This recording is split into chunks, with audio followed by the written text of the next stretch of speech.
Good morning students. कल यही तो पढ़ा था तू रेडॉक्स तथा अपचायक अपेक्षिक सामर्थ्य, यही पढ़ा था ना। आगे चलते हैं। पहले बता दिया था ओक्सीकारक तथा अपचायकों की अपेक्षिक सामर्थ्य की तुलना करना सीख लिया। तुलना ध्यान देना इतना सा, प्रबल अपचायक वो होता है जो सरलता से इलेक्ट्रॉन त्याग दे और प्रबल ओक्सीकारक वो होता है जो सरलता से इलेक्ट्रॉन खींच ले। पूरी आवर्त सारणी में तेरा फ्लोरीन एक ऐसा एलिमेंट होता है जो सबसे ज़्यादा इलेक्ट्रॉन खींचने की क्षमता रखता है। ये अपने घर वालों को भी नहीं छोड़ता। फ्लोरीन एक ऐसा एलिमेंट है जो क्लोरीन से भी इलेक्ट्रॉन खींच सकता है बंदा, ऑक्सीजन को भी नहीं बख्शता। ये आई बात समझ में। और लिथियम ऐसा प्रबल अपचायक होता है। क्यों होता है?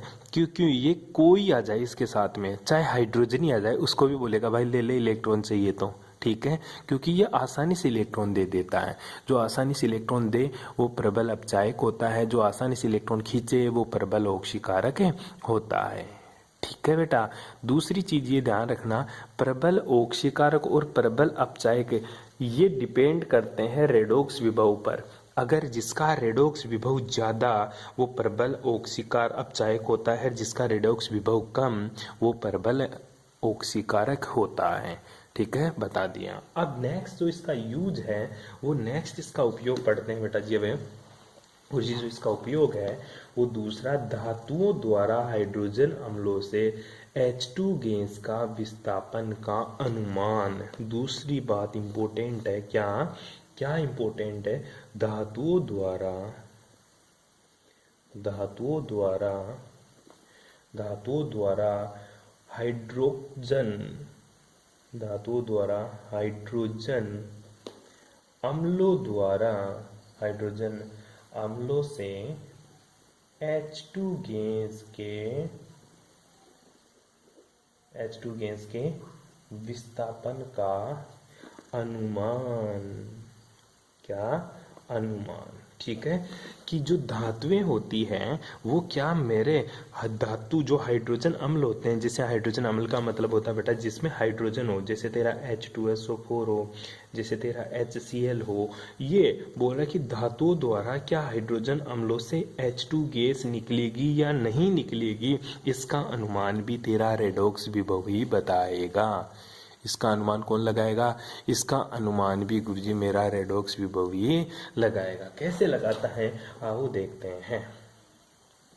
ध्यान दे, जो हाइड्रोजन तूने क्या पढ़ा, ये पढ़ रहा है, उससे पहले तेरे को थोड़ा सा नॉलेज है जो मैंने तेरे को पढ़ा दिया। कौन सी सीरीज पढ़ाई थी तेरे को? मैंने बताया था इलेक्ट्रोकेमिकल सीरीज। क्या पढ़ाई थी मैंने? इलेक्ट्रोकेमिकल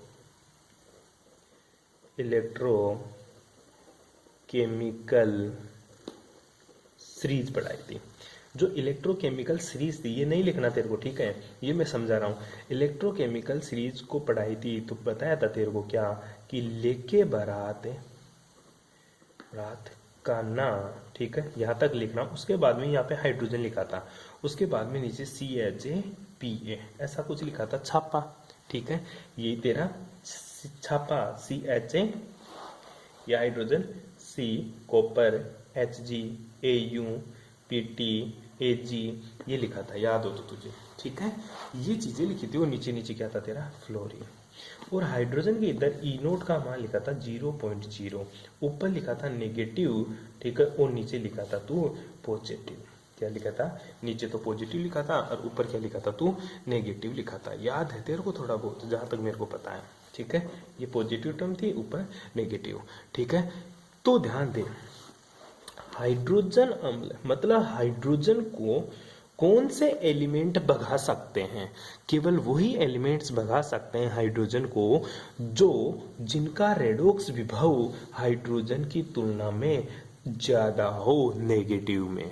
किसमें? नेगेटिव में ज्यादा हो। तो ऋणात्मक अपचयन विभव वाले सभी धातु हाइड्रोजन अम्लों से हाइड्रोजन गैस मुक्त करते हैं, जबकि धनात्मक अपचयन विभव वाले, ये सारे के सारे धनात्मक वाले, जबकि धनात्मक अपचयन विभव वाले धातु हाइड्रोजन अम्लों से H2 गैस को विस्थापित नहीं कर पाते। तो एक लाइन लिखिएगा, ये तो तेरे को समझाने के लिए, तेरे को पता चल गया कौन कौन से एलिमेंट्स हाइड्रोजन गैस को भगा देंगे और कौन से एलिमेंट्स नहीं भगाएंगे। जिनका रेडॉक्स विभव नेगेटिव है, मतलब हाइड्रोजन से ऊपर की तरफ है, कहाँ, इलेक्ट्रोकेमिकल सीरीज में, वो सारे के सारे एलिमेंट्स हाइड्रोजन अम्लों से H2 गैस रिमूव कर देंगे। लेकिन जिनका रेडॉक्स विभव धनात्मक है, अर्थात इलेक्ट्रोकेमिकल सीरीज में जो हाइड्रोजन के नीचे की तरफ स्थित होते हैं, वो कभी भी हाइड्रोजन गैस को मुक्त नहीं कर पाएंगे। तो एक ही लाइन में लिख ले, ऋणात्मक, क्या लिखेगा, ऋणात्मक अपचयन विभव वाले सभी धातु आयन, सभी धातु हाइड्रोजन अम्लों से H2 गैस मुक्त कर देते हैं, जबकि, क्या लिखेगा, जबकि धनात्मक अपचयन विभव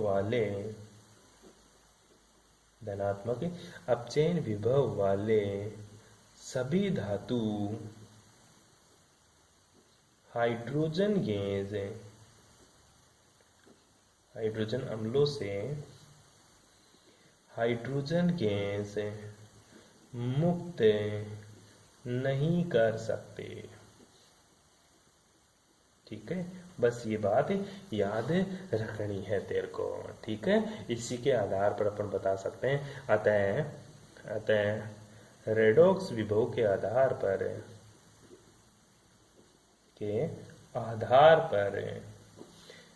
कहा जा सकता है कि हाइड्रोजन अम्लों से H2 गैस विस्थापित होगी या नहीं। क्या कहा जा सकता है, हाइड्रोजन अम्लों से H2 गैस विस्थापित होगी या नहीं। खत्म। दूसरा भी तेरे को पता चल गया। इसका उपयोग ये जो पूछ लेता है कभी कभी। फॉर एग्जाम्पल अगर मैं बात करूं कि गुरुजी कोई ऐसा एग्जाम्पल जो क्वेश्चन के रूप में आता है, तो क्वेश्चन लिख ले यहीं पे है। क्या लिखेगा, क्वेश्चन है, जिंक व कॉपर में से कौन सी धातु, जिंक व कॉपर में से कौन सी धातु सल्फ्यूरिक अम्ल H2SO4 से हाइड्रोजन गैस मुक्त करेगी। ठीक है, तो बता, जिंक है, जिंक कहाँ आता है, लेके बारात का ना, मजे से अल्ले मन जन करे से जेडन आ गया। तो जेडन कहाँ है गुरुजी, हाइड्रोजन के ऊपर है। जेडन कहाँ है, हाइड्रोजन से ऊपर है। लेकिन कॉपर कहाँ है बेटा, हाइड्रोजन से नीचे। तो कॉपर का जो इलेक्ट्रोड विभव, अपचयन विभव होता है, वो धनात्मक होता है, और जेडन का जो इलेक्ट्रोड विभव होता है वो क्या आता है गुरुजी, ऋणात्मक आता है। क्या आता है तेरा, ऋणात्मक आता है। इसलिए ध्यान देना, जेडन क्या कर सकता है, हाइड्रोजन अम्लों से H2SO4 से H2 गैस मुक्त करता है। तो लिख लेना बेटा यहाँ पे, चूंकि इसका आंसर पूरा लिखा रहा हूं, चूंकि जेडन का इलेक्ट्रोड विभव ऋणात्मक होता है, क्या आता है, ऋणात्मक होता है, जो कि H2SO4 से हाइड्रोजन गैस को मुक्त कर देता है। फिर क्या लिखेगा, रिएक्शन लिख लेना, Zn प्लस H2SO4 कहाँ चला जाएगा, ये चला जाएगा गुरुजी ZnSO4 प्लस क्या, हाइड्रोजन गैस रिलीज कर देगा। ठीक है, फिर नीचे लिखेगा, जबकि कॉपर का इलेक्ट्रोड विभव धनात्मक होता है, क्या होता है, धनात्मक होता है, जो कि H2SO4 से हाइड्रोजन गैस को मुक्त नहीं कर पाता। नहीं कर पाता। तो फिर क्या होती है बेटा, ध्यान देना, रिएक्शन तो तगड़ी होती है। कॉपर प्लस 2H2SO4 रिएक्शन तो होगी, ऐसा नहीं है रिएक्शन नहीं होगी, पर हाइड्रोजन गैस नहीं बनेगी। H2SO4 CuSO4 plus SO2 plus क्या बन जाएगा तेरा, पानी। क्या, पानी। तो हाइड्रोजन गैस तो कोई रिलीज ही नहीं हुई, तो सिर्फ Zn ही क्या करता, हाइड्रोजन गैस को रिलीज करता है। क्या कौन नहीं करता, कॉपर हाइड्रोजन गैस को रिलीज नहीं कर पाता, क्योंकि कॉपर का जो इलेक्ट्रोड विभव होता है वो धनात्मक आता है। कोई प्रॉब्लम? अरे सिंपल सिंपल सी बातें बताई मैंने यहाँ तक। ठीक है, अब आता है तीसरा इसका यूज। तीसरा क्या इसका उपयोग है, चल बात करते हैं तीसरा। तीसरा है किसी अभिक्रिया के स्वतः होने का अनुमान। क्या, किसी अभिक्रिया के स्वतः होने का अनुमान। ठीक है, हार बीएससी सेकेंड ईयर के बच्चों को एक बात मैं बोल देता हूँ, जिसके पास में मेरे वाले नोट्स हैं, कोई से भी मेरे नोट्स हो किसी भी लड़की के पास मैं दे देता हूँ, लेकिन मेरे को नाम नहीं पता होता किसी भी लड़की का, तो वो अपनी इंसानियत दिखाते हुए मेरे वाले बीएससी फर्स्ट ईयर के जो नोट्स हैं वो प्लीज़ लौटा दें। कब? सैटरडे को जब आप कॉलेज आओ तो प्लीज़ मेरे जिसके पास भी नोट्स हैं वो मेरे नोट्स लेके आइए। आई बात समझ में? अब आगे की बात सुन लो। हाँ, किसी अभिक्रिया के स्वतः होने का अनुमान। ठीक है, अब स्वतः होगी या नहीं होगी इसका अनुमान भी तेरा कौन लगाता है, रेडॉक्स विभव लगाता है। आई बात समझ में? तो ध्यान दे, कोई अभिक्रिया स्वतः संपन्न होगी या नहीं होगी इसका अनुमान अभिक्रिया के रेडॉक्स विभव के द्वारा लगाया जा सकता है। कैसे? यदि किसी रेडॉक्स अभिक्रिया का रेडॉक्स विभव धनात्मक है तो वह अभिक्रिया संपन्न होगी, और यदि किसी रेडॉक्स अभिक्रिया का रेडॉक्स विभव धनात्मक नहीं है अर्थात ऋणात्मक है तो वह अभिक्रिया संपन्न नहीं होगी। तो क्या लिखेगा, किसी रेडॉक्स किसी अभिक्रिया के स्वतः होने का अनुमान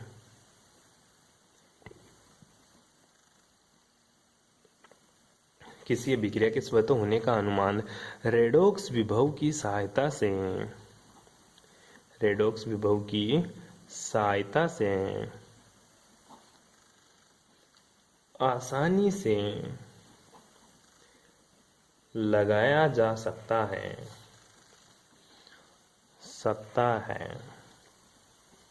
रेडॉक्स विभव के अनुसार वे अभिक्रियाएं, क्या लिखेगा, वे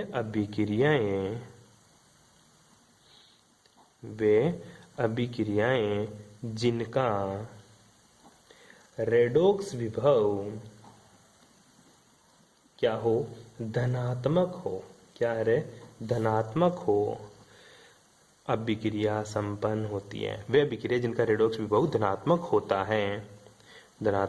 होता है, ऐसी वे अभिक्रिया जिनका रेडॉक्स विभव क्या हो, धनात्मक होता है, स्वतः संपन्न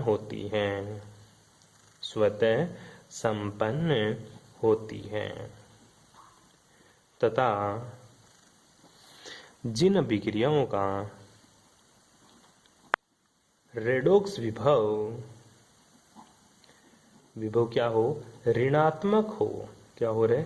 ऋणात्मक होता है, वे अभिक्रिया संपन्न नहीं होती। वे अभिक्रिया संपन्न नहीं होती।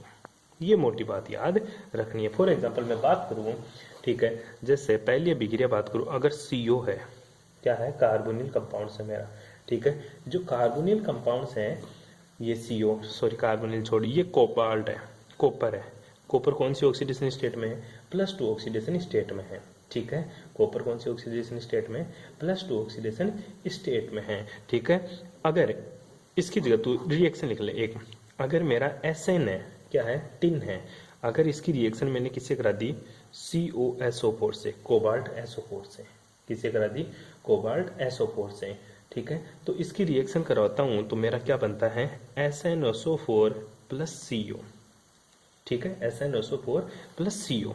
आई बात समझ में? अगर यहाँ पे CO कौन सी ऑक्सीडेशन स्टेट में है, +2 में, यहाँ किस में चला गया, 0 में। ठीक है, यहाँ पर कौन सी ऑक्सीडेशन स्टेट में, +2 में, और यहाँ पे कौन सी में है, 0 में चला गया, और यहाँ पे ये को इसमें था 0 में, ये किस में चला गया, +2 में। जब जब इसका ई नोट रेडॉक्स विभव का मान देखते हैं तो इसका विभव का मान आता है -0.4 इलेक्ट्रॉन वोल्ट। अतः यह अभिक्रिया संपन्न नहीं होगी, अतः यह अभिक्रिया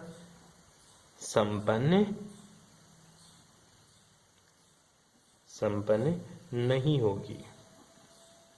क्यों नहीं होगी, क्योंकि इसका जो ई नोट का मान है वो क्या है, नेगेटिव। दूसरी रिएक्शन लेता हूं मैं, एक रिएक्शन ले लूं, जैसे मैंने ले लिया बेटा जी CuSO4 प्लस Ni, ठीक है, तो क्या बन जाएगा मेरा NiSO4 प्लस Cu, ठीक है। अभी भी ये 0 में है, लेकिन ये रिएक्शन संपन्न होती है क्योंकि जो इसका ई नोट का मान आता है बेटा वो आता है प्लस का 0.59 वोल्ट, ठीक है। अतः यह अभिक्रिया संपन्न होगी, ठीक है। यह अभिक्रिया तो संपन्न नहीं होगी और यह अभिक्रिया संपन्न होगी। इसका अनुमान अपन किसकी सहायता से लगाएं, रेडॉक्स विभव की सहायता से, ठीक है। इनका जोड़ जुड़ा के तो निकालेगा, अगर पॉजिटिव आता तो रिएक्शन होगी, अगर पॉजिटिव नहीं आता है तो रिएक्शन नहीं होगी। कोई प्रॉब्लम, अरे कोई दिक्कत है, आगे चल किसी रेडॉक्स अभिक्रिया के संपन्न होने का अनुमान या किसी अभिक्रिया के स्वतः होने का अनुमान, दोनों बात एक ही है, ठीक है। किसी अभिक्रिया की संपन्न होगी या नहीं होगी वो भी किसके ऊपर डिपेंड करती है, रेडॉक्स विभव पर डिपेंड करती है। कैसे, कोई ऑक्सीकारक या अपचायक के मध्य रेडॉक्स अभिक्रिया संपन्न होगी या नहीं होगी, इसका अनुमान कौन बताएगा, रेडॉक्स विभव। क्यों, अगर ऑक्सीकारक और अपचायक क्या दोनों का वैल्यू क्या है, अगर दोनों की वैल्यू पॉजिटिव आता है तो वह अभिक्रिया संपन्न होगी, अदरवाइज वह अभिक्रिया संपन्न नहीं होगी। कोई दिक्कत रहे, ठीक है। तो चौथा पॉइंट और लगा ले, कौन सा है, किसी रेडॉक्स अभिक्रिया के संपन्न होने का अनुमान है। किसी रेडॉक्स अभिक्रिया के संपन्न होने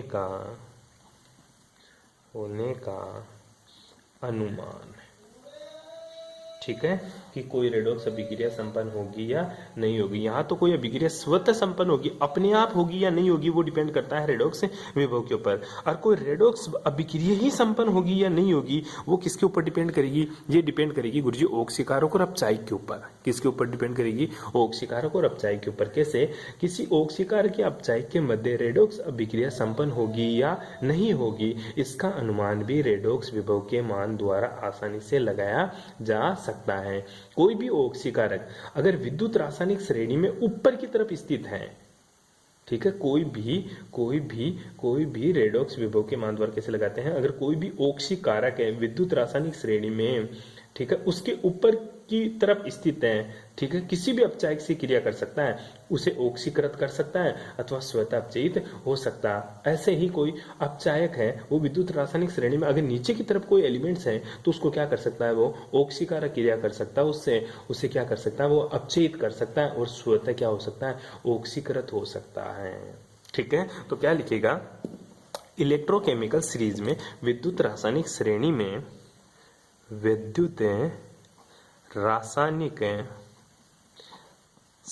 में अगर कोई तत्व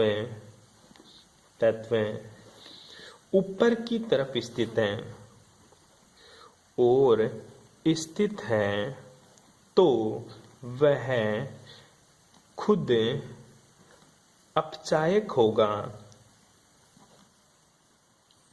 तथा अपने से नीचे वाले को आसानी से अपचयित कर देता है, अपचयित कर देता है, ठीक है। इसी प्रकार कोई तत्व विद्युत रासायनिक श्रेणी में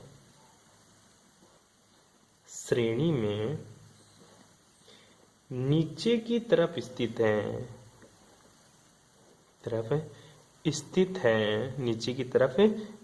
है तो वह अपने से ऊपर वाले को अपने से ऊपर वाले को आसानी से क्या कर देता है बेटा, आसानी से ऑक्सीकृत कर देता है, कर देता है। फॉर एग्जाम्पल, जैसे मेरे पास Fe2+ है, ठीक है, और इधर ले लिया मैंने 2I-। अब आयोडीन कहाँ होता है बेटा, नीचे, और फ्लोरीन Fe कहाँ होता है इलेक्ट्रोकेमिकल सीरीज में, Fe तो ऊपर आता है और आयोडीन कहाँ आता है, नीचे। तो Fe क्या करेगा, Fe क्या करेगा यहाँ पे, Fe कारनामा तगड़ा करेगा। कौन सा, अगर ये Fe3+ में है, इसमें Fe3+ में, तो ये इससे इलेक्ट्रॉन खींच जाएगा, क्या कर लेगा, इससे इलेक्ट्रॉन खींच जाएगा, और क्या बना देगा, ये खुद चला जाएगा 2Fe2+ में, ठीक है, 2 इलेक्ट्रॉन खींच लिया, तो और ये आयोडीन को गैस के रूप में मुक्त कर दिया, ठीक है। तो देख यहाँ पे Fe3+ क्या है, यहाँ पे जो Fe3+ है ना, ये बेटा ऑक्सीकारक है, क्या है, ऑक्सीकारक है, ठीक है। और ये अपने से जो नीचे स्थित है ना I- को किस में ऑक्सीकृत कर दिया, I2 में ऑक्सीकृत कर दिया, किस में ऑक्सीकृत कर दिया, I2 में ऑक्सीकृत कर दिया। इसी प्रकार अगर I2 है मेरा, क्या है I2, अगर मैं इसको कहाँ डाल दूं, कॉपर के विलयन में डाल दूं, ठीक है, तो ये क्या करेगा, कॉपर से इलेक्ट्रॉन खींच लेगा, और कॉपर को तो किस में बदल देगा, +2 में, किस में बदल दिया, +2 में, और खुद किस में चला जाएगा, 2I- में। ध्यान दे, यहाँ पे जो आयोडीन है ना, वो कॉपर को किसमें ऑक्सीकृत कर दिया, गुरुजी कॉपर को ऑक्सीकृत कर दिया, किसमें कर दिया बेटा, ऑक्सीकृत कर दिया कॉपर 2+ में। या आयोडीन को फ्लोरीन, जो फेरस आयन है ना, ये ऑक्सीकृत कर देता है यहाँ पे, ठीक है। ये बात मैंने आप लोगों को बताई है, ठीक है, क्योंकि जो आयोडीन है ना, आयोडीन के ऊपर स्थित होता है तेरा कॉपर, और यहाँ पे जो Fe आयोडीन के ऊपर स्थित होता है, आयोडीन यहाँ कॉपर ऊपर, आयोडीन नीचे, यहाँ पे आयोडीन नीचे, Fe ऊपर, ठीक है। इस तरह से ये विद्युत रासायनिक श्रेणी में अभिक्रिया संपन्न होगी या नहीं होगी, इसका अनुमान भी अपने लगा सकते हैं। कोई दिक्कत यहाँ तक है, अरे कोई प्रॉब्लम, ठीक है। उसके बाद में आता तेरा रेडॉक्स चक्र का विश्लेषण, ठीक है, रेडॉक्स अभिक्रिया पढ़ रहे हैं तो रेडॉक्स चक्र भी पढ़ ले। क्या है, रेडॉक्स चक्र का विश्लेषण कैसा होता है तेरा रेडॉक्स चक्कर, ठीक है। तो ध्यान दे, जो हाफ सेल रिएक्शन होती है ना, उसमें विद्युत का जो परिकलन करते हैं वो करते हैं अपन थर्मोडायनेमिक मेथड द्वारा। थर्मोडायनेमिक मेथड का मतलब होता है गुरुजी उष्मागतिकी विधि द्वारा। इसके परिकलन के लिए अपन कौन कौन से पद यूज करते हैं वो देख कैसे। ध्यान दे बेटा जी, एक बार है मैं तेरे पास सीधी सी एक बात बताऊं कि रेडॉक्स चक्कर में किसका एनर्जी किसके रूप में, विभव के रूप में आती है। किसके रूप में आती है, विभव के रूप में आता है। एक छोटा सा मैं डायग्राम बनाता हूं, ठीक है। मेरे पास ये मेटल है, क्या है, मेटल है, और मेटल कौन सी स्टेट में है गुरुजी, ये सॉलिड स्टेट में है।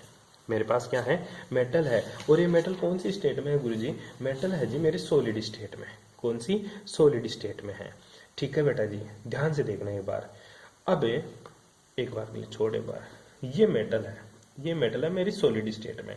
सबसे पहले इस मेटल को मैं कहाँ बदल रहा हूँ, मेटल को गुरुजी मैं कहाँ लेके जा रहा हूँ, गैसेस स्टेट में। कहाँ लेके जा रहा हूँ, गैसेस स्टेट में। या एक काम कर सकता हूँ, इस सॉलिड को मैं कहाँ बदल सकता हूँ गुरुजी, लिक्विड में भी बदल सकता हूँ, मतलब एक्वस फॉर्म में भी बदल सकता हूँ। और फिर कहाँ चला जाऊँ गुरुजी, एक्वस फॉर्म में जाने के बाद में मैं इसको बदल दूँ Mn में।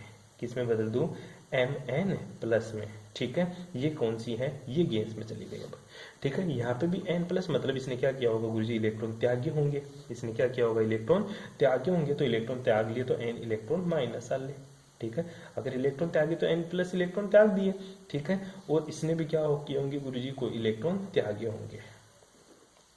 अब उसके बाद में यहां जा रही है, ठीक है।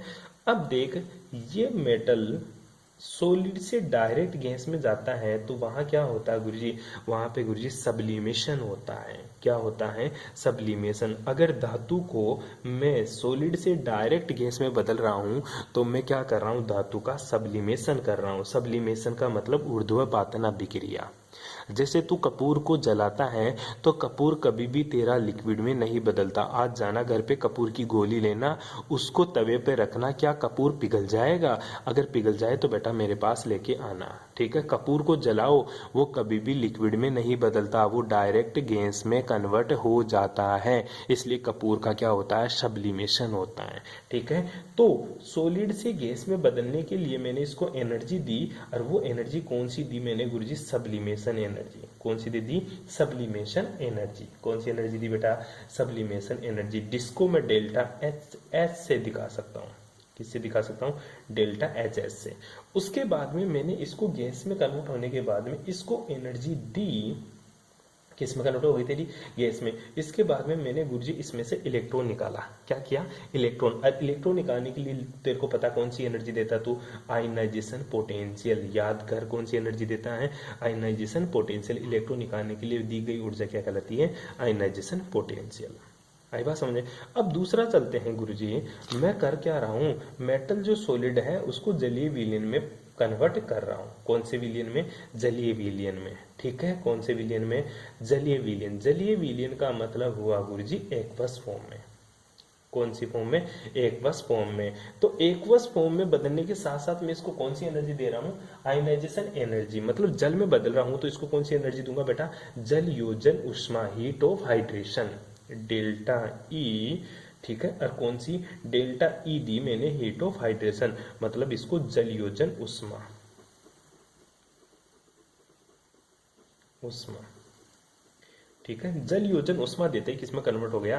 एक्वस फॉर्म में कन्वर्ट हो गया। पहले सॉलिड था, मैंने इसको पानी में घोल दिया। पानी में घोलते टाइम पे मैंने इसको हिलाया, हिलाते टाइम पे मैंने इसको क्या दी? एनर्जी। वो एनर्जी कौन सी थी? जल योजन उष्मा। सोच, तेरे पास चीनी है, मैं बोलूँ चीनी को कप में पानी डाल के घोल के लेके आ, तो क्या करेगा? चीनी डाल के ऐसे तो नहीं लेके आएगा सर घुल गई, तो क्या करेगा? उसको हिलाएगा। हिलाने की वजह से उसमें जो एनर्जी पास होती है तेरे हाथ के द्वारा, वो तेरी जल योजन उष्मा है। या फिर मैं तू क्या करेगा? उसको हीटर पे लेके जाके गर्म करके 2 मिनट में घोल देगा, तो वो तेरी जल योजन उष्मा है। बैठ रही है बात समझ में? अरे बैठ रही है। तो पहली जो ऊर्जा है वो धातु की ऊर्ध्वपातन उष्मा, मतलब सब्लिमेशन एनर्जी के द्वारा सॉलिड को किसमें बदलते हैं? अपने गैस में। दूसरी जो ऊर्जा है आयनन ऊर्जा के द्वारा इसको किसमें कन्वर्ट कर दिया? मैंने मेटल को आयन में बना दिया, धातु आयन में बना दिया। अब दूसरा तरीका है, सॉलिड से मैं कहाँ चला गया? पहले सर मैं सॉलिड से सीधा का सीधा एक्वस फॉर्म में पानी डाल दिया, घोल दिया, तो जल योजन उष्मा के द्वारा मेटल को किसमें कन्वर्ट कर दिया? मैंने आयन में कन्वर्ट कर दिया। और उसके बाद में मैंने इसको हाइड्रेशन एंथैल्पी देने के बाद में क्या किया? मुझे डायरेक्ट कहाँ कन्वर्ट कर दिया? ऊपर गैस में कन्वर्ट कर दिया। किसमें कन्वर्ट कर दिया? गैस में कन्वर्ट कर दिया। इस तरह से ध्यान देना बेटा, ये ऊपर से नीचे भी आ जाता है। ठीक है, ये भी क्या होती है तेरी? हाइड्रेशन एंथैल्पी होती है, डेल्टा एच। ठीक है, ध्यान देना, ये दोनों हाइड्रेशन एंथैल्पी के पार्ट होते हैं। इसको पढ़ाऊंगा अपन नेक्स्ट क्लास में। यहां तक आपको करना है। Thanks for cooperation.